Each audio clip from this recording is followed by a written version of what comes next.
जैसे हर coffee cold नहीं होती और हर रिंग भी गोल्ड नहीं होती, वैसे हर तेलुगु फिल्म भी अच्छी नहीं होती। 2026 में खड़े होके हम अभी भी सिर्फ सुपरस्टिशन और अंधविश्वास को सेल कर रहे हैं।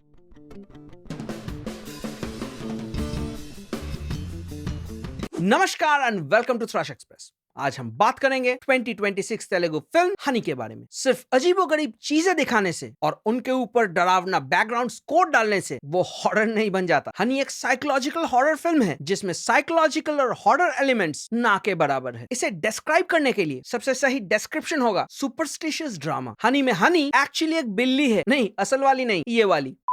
आजकल के जमाने में ऐसा कौन सा गधा लिखता है भाई। फिल्म का प्लॉट बहुत ही स्लो और बोरिंग है। The film has lots of dead air. There are many places in the film where nothing substantial actually happens. कुछ राइटर्स बड़े चालाक होते हैं, हॉलीवुड के घिसे पिटे ट्रोप्स एंड ट्रिक्स उठाते हैं, उसमें थोड़ा सा लोकल फ्लेवर और ट्विस्ट दे देते हैं। अल्लो जी, बन गई इंडिजिनियस स्टोरी। वाह, the Omen, Rosemary's Baby, Hereditary, the Wicker Man. There are so many Hollywood classics. Cult या फिर ritual horror has been done to death. और इस वाहियात फिल्म में सिनेमैटिक एलिमेंट्स भी लगभग ना के बराबर है। कैरेक्टर्स और उनके एक्शंस इतने एब्सर्ड हैं कि कई जगह वो अनइंटेंशनली हिलेरियस लगते हैं। कहानी में जो माँ है वो इतने सालों तक अपने पति को नहीं छोड़ती, जबकि क्लियरली वो एक मेंटली अनस्टेबल इंसान दिखाया गया है। और सबसे अजीब बात यह है कि फिल्म इस बात को कभी ओपनली एक्नॉलेज भी नहीं करती। इस कैरेक्टर को कभी मजबूर नहीं किया गया कि वो अपने पति के साथ रहे, ना ही उसके पति ने उसे रोकने के लिए जबरदस्ती की। फिर सवाल यह है कि वो अपनी बच्ची को लेकर वहां से भाग क्यों नहीं गई। ध्यान रहे ये सब 2013 से शुरू होता है और लगभग 2023 से 25 तक वो कोई एक्शन नहीं लेती, जब उसे ये तक दिख रहा होता है कि उसकी पति अपनी बेटी के साथ कुछ गलत करने वाला है और इस इंसिडेंट में कुछ अजीब आदमी भी इन्वॉल्व है। तब भी वो चुप रहती है क्योंकि उसे पैसा मिलता है। फिल्म में एक गुड टच बैड टच वाला एंगल भी इंट्रोड्यूस किया गया था, लेकिन उसे इंट्रोड्यूस करते ही तुरंत ड्रॉप कर दिया गया। अरे भाई, तो इस एंगल का क्या पॉइंट था। ये बिल्कुल एब्सेंट माइंडेड और सरफेस लेवल राइटिंग है। शुरुआत के बाद फिल्म में रिचुअल्स और सुपरस्टिशियस एलिमेंट्स भी फिर कभी नजर ही नहीं आते। वो पूरी कहानी से बिल्कुल डिस्कनेक्टेड लगते हैं। अगर हस्बैंड का काम सिर्फ बिल्लियों और उनके बॉडीली फ्लूइड्स को बेचना ही था, तो फिर वो इतने सारे रिचुअल्स क्यों कर रहा था। वो कौन सी देवी का पूजा कर रहा था, वो गुफा कहाँ थी, वो सारे लोग कौन थे, how does he become so rich, इतने पैसों का वो आखिर क्या कर रहा था। अरे इतना वक्त था फिल्म के पास, फिर भी कुछ दिखाया ही नहीं। भर भर के बिल्डअप दिखाया और फुस। इस फैमिली का कोई रिश्तेदार, दोस्त या पड़ोसी नहीं था क्या। इतने सालों तक किसी ने इनकी खबर लेने की कोशिश भी नहीं की। वो माताजी एक टीचर थी, स्कूल में किसी ने ये नहीं पूछा कि माँ और बेटी दोनों का आना अचानक बंद क्यों हो गया। और लोकल लोगों को भी कोई शक नहीं हुआ। एक्टिंग एकदम ओवर द टॉप है और परफॉर्मेंसेस लगभग थिएट्रिकल लगती है। हाँ, कैमरा वर्क अच्छी है, लेकिन इससे फिल्म को कोई खास फायदा नहीं होता। स्क्रीन प्ले इतना खराब और डेटेड है कि कभी कभी इसे देखना फिजिकली पेनफुल हो जाता है। क्या किसी के पास 2022 में फोन नहीं था। और जो चाइल्ड एक्टर है वो भी वक्त के हिसाब से बिल्कुल भी ग्रो नहीं करती। The film makers did absolutely no research. हर फिल्म तुम्बाड़ या कंतारा नहीं होती जो लोकल लेजेंड्स को कहानी में इफेक्टिवली इंटीग्रेट कर पाए। फिल्म में कुछ बहुत ही खराब सीजीआई कैट सीन्स हैं और मजेदार बात यह है कि उन सीजीआई शॉट्स के नीचे CGI was clearly written. Honestly this is zero effort film making. Film में एक आदमी आता है और रमना को मार देता है। मारने के बाद वो बस वहां से चला जाता है। वो चाहता तो माँ और बेटी को आजाद कर सकता था या उनके पास रह के कुछ कर सकता था। What the